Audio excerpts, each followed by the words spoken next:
Maayong gabi mga kabisdak. Medyo masama po ang araw natin ngayon May nakasagi sa ating kotse habang nakapark. So, ay nako. Gawa natin ng paraan. Ito po yung ginawa natin.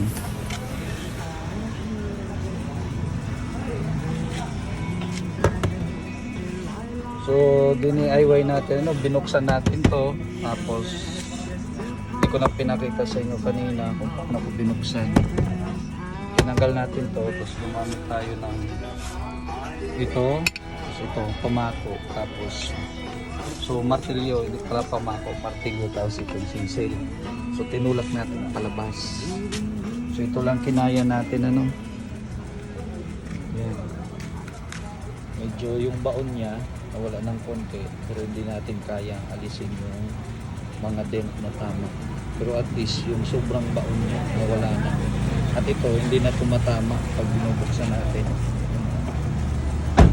Muna kasi dito tumatama. Kaya mahirap buksan. Ngayon medyo okay na. Kasi may konting dent na lang siya. Tubutog na, hindi na kaya yan kasi nakaharang na yung isang frame dyan na bakal. Ito lang kaya natin itulak.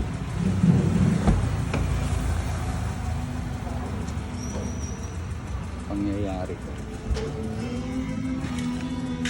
Nakakasama ng loob.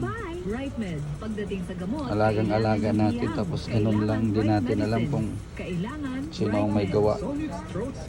Mabilis magpagaling as fast as 3 to 5 days when taken twice daily.